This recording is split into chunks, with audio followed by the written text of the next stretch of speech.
কোমলমতি শিশুদের শিক্ষার সুযোগ নিশ্চিত করতে নিজেদের উদ্যোগে বিদ্যালয়ের জন্য জমিদান করেছিলেন স্থানীয়রা, কিন্তু সেই জমিদানের প্রায় ৯ বছর পেরিয়ে গেলেও বিদ্যালয় নির্মাণে কোনো কার্যকর উদ্যোগ নেয়নি সংশ্লিষ্ট কর্তৃপক্ষ। ফলে ৩ গ্রামের শতাধিক শিশু এখনো কয়েক কিলোমিটার দূরের বিদ্যালয়ে গিয়ে কষ্ট করে পড়াশোনা করতে বাধ্য হচ্ছে।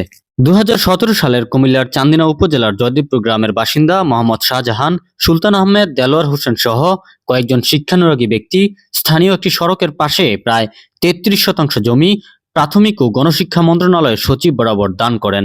বিদ্যালয় স্থাপনের আশায় জমির সকল প্রয়োজনীয় কাগজপত্র সম্পন্ন করা হলেও দীর্ঘ সময় পেরিয়ে গেলে বিদ্যালয় নির্মাণের কোনো দৃশ্যমান অগ্রগতি হয়নি। আপনারা নিশ্চয় অবগত আছেন যে আমাদের আশেপাশে ৩টি গ্রামে কোনো, যেমন কলাগাঁও এবং আমাদের নিচন্তপুর, জয়দেবপুরে, এই ৩টা গ্রামে কোনো প্রাইমারি স্কুল নাই।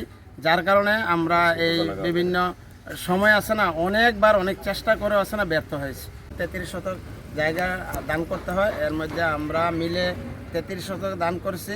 আমি ব্যক্তিগত ১৪.৫ শতক জায়গা এখানে দান করেছি। বিশেষ করে এই অবহেলিত গ্রামের যেই প্রাইমারি স্কুলটা হওয়ার কথা, এইটা যাতে স্বল্প সময়ে, দ্রুত সময়ে আমাদের মাননীয় এমপি মহোদয় আছেন, এর কাছেও আমাদের একটা প্রাণের দাবি থাকবে, বিনীত আবেদন থাকবে, উনিও যাতে এটা সহজভাবে আছে না আমাদের জন্য করে দেয়। বিশেষ করে এই ৩ গ্রামের বাচ্চারা অনেক দূর দূরান্তে, এইদিকে মাধাইয়া, ওইদিকে মহিশাল, অনেক দূরে যাইয়া লেখাপড়া করতে হয়। ছোটো বাচ্চাদেরকে এই আপনারা যাতে সহজভাবে প্রাথমিক শিক্ষাটা এরা গ্রহণ করতে পারে, এই সুযোগটা আপনারা আছে না গ্রহণ করে দেবেন। ইতিপূর্বে আপনারা দেখেছেন আমাদের পার্শ্ববর্তী গড়ামারা গ্রাম এবং জোরপুকুরিয়া, ছোটো জোরপুকুরিয়াতে 2টা প্রাইমারি স্কুল হয়েছে। আমাদের বিভিন্ন জায়গায় হয়ে গেছে, কিন্তু আমাদের অতি দুঃখের সাথে আমরা জানাচ্ছি যে আসলে আমাদের এই গ্রামে এখনও এই প্রাইমারি স্কুলটা এখনও হয় নাই। তো আমরা বর্তমান যিনি এমপি মহোদয় আছেন তার কাছে আমরা বিনীত আবেদন জানাই এবং আমাদের বাংলাদেশ সরকারের প্রতি আমাদের বিনীত আবেদন রইল, যাতে অনতিবিলম্বে আমাদের এই জয়দেবপুর গ্রামে একটা প্রাইমারি স্কুলের ব্যবস্থা করে দেন। তাহলে এলাকাবাসী উপকৃত হবে, তার পাশাপাশি ছোটো বাচ্চারা প্রাথমিক যে আমাদের বুনিয়াদী শিক্ষাটা সেটা গ্রহণ করে অনেক দূর দূরান্তে তারা যেতে পারবে, এই প্রত্যাশা আমাদের। সে তো খুবই খারাপ, কেন আমরা জমি দিলাম এবং এইখান থেকে আবার আমাদের ছেলেপেলে পিচ্ছি ফোলাবেন যারা নার্সারিতে পড়ে ম্যাগে ভিজা এই পাশের গ্রামে যাইতে হয়, আসতে হয়, তারা কোনো সময় বৃষ্টি দেখলে যাইতে পারে না, আসতে পারে না। এগুলো দেখলে আমাদের খুবই খারাপ লাগে এবং খুবই কষ্ট হয়, যেহেতু আমরা জায়গা দিয়ে রাখছি, আমরা কাজটা করতে পারি না। যেহেতু এখন যখন সরকার পরিবর্তন হয়েছে, বিএনপি সরকার আসছে, আমরা আমাদের যে এমপি সাহেব আছেন আতিকুল আলম শাওন, ওনার কাছে আমাদের জোর দাবি জানাচ্ছি, উনি যাতে আমাদের হয়ে এই কাজটা অতি ত্বরান্বিত করে আমাদের এই কাজটা পরিপূর্ণ করে দেয় বা আমাদের আশাগুলা পূরণ করে দেয়। পুষ্কুনি ছিল, যখন আমরা জমি দান করি, তখন দান করার পরে খুরশেদ চেয়ারম্যান এটা ভরাট করার লেগে আমার নিজস্ব এক জমিন আছে, ওই জমিতে মাডিয়ে না এটা ভরাট করছে খুরশেদ আলমের পকেটের পয়সা দিয়ে।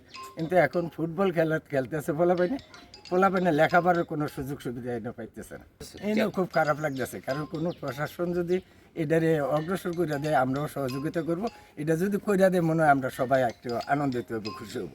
দীর্ঘ অনেক বছর স্বাধীনের পর থেকে আমরা যখন পড়ালেখা করি তখন মাধাইয়া, মহিশাইল, বারারা যাই আমাদের পড়তে হয়েছে, কিন্তু পরক্ষণে আমরা পর্যায়ক্রমে যখন আমাদের প্রজন্মরা চলে আসছে, তাদেরকেও আমরা কোনো কিছু তাদেরকে দিতে পারছি না। বিদায় এই গ্রামের মানুষ 981 ভোটার আমাদের এই গ্রামে, এত ভোটার হওয়া সত্ত্বেও আমাদের এই গ্রামে একটা প্রতিষ্ঠান হয় না। 2017 সালে এই জমিটা দান করা হয়েছে গণশিক্ষা মন্ত্রণালয়ের কাছে, কিন্তু এর পরিপ্রেক্ষিতে পর্যায়ক্রমে যখন কার্যক্রম শুরু হয়েছিল, পর্যায়ক্রমে বিভিন্ন বাধার কারণে আসলে আমাদের প্রতিষ্ঠানটা হচ্ছে না। যেমন বিভিন্ন গ্রাম হয়ে গেছে, তাহলে আমাদেরটা হবে না কেন?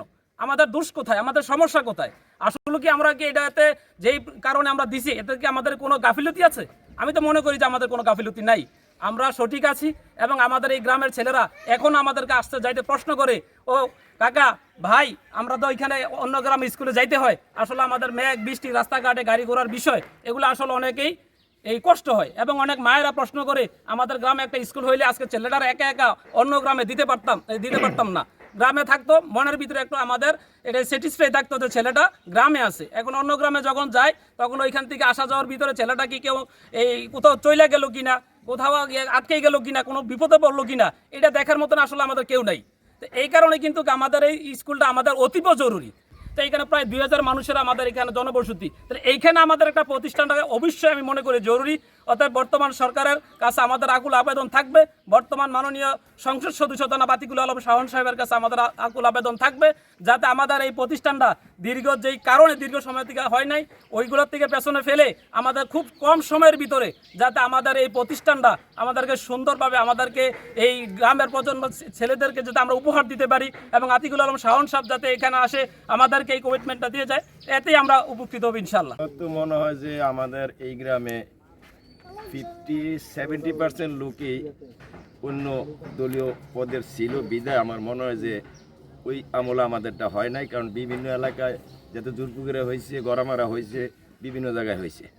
আমি আমাদের স্যার আতিকুল ইসলাম সাহেব যখন এই দিকে ঢুকছে ওই দিনে আমি ওনাকে বললাম, স্যার এই যে জায়গাটা আমরা পরিত্যক্ত হয়ে রয়েছে, সতেরো আমরা জায়গাটা দিচ্ছি, আমাদের জন্য একটু নজর দিয়ে। তো উনি একটা আশ্বাস দিয়েছিল যে আমি যদি এমপি হইতে পারি ইনশাল্লাহ আপনাদের এটা আমলে নেব। এই কথা বলার পরে আমরা ওনার কাছে অনেকবারই গেছি এবং ভবিষ্যতে যাব আমাদের গ্রামবাসী নিয়ে। আমরা একটাই 4 গ্রামের প্রাণের দাবি যে আমরা এখানে একটা স্কুল চাই। এই 4টা গ্রাম হচ্ছে আপনার জয়দেবপুর, তারপর আমরা ছোট কালাগাঁও, তারপর হচ্ছে নিঃসুদ্ধপুর, গোবিন্দপুর। তো সবার জন্য লেখাপড়া করতে ভালো হবে। তো সেই ক্ষেত্রে আমাদের প্রাণের দাবি, আমরা বর্তমান যে এমপি জনাব আতিকুল আলম শাওন, ওনার কাছে আমাদের এই 4 গ্রামের প্রাণের দাবি, আমরা একটা স্কুল চাই। ছেলেমেয়ে লেখাপড়া করতে পারে না, অনেক দূরে যাওয়ান লাগে, সমস্যা হয়ে যায়। অনেক কাছে আমাদের একটা স্কুল থাকলে আমাদের সব দিক দিয়ে একটা সুবিধা থাকে। এখন বাচ্চাদেরকে নিয়ে দিলেও আতঙ্ক হয়ে যায়, ভয়ঙ্কর, অনেক দূরে পাঠাইলে খুব সমস্যা হয়ে যায়। সেই জন্য আমাদের একটা স্কুলের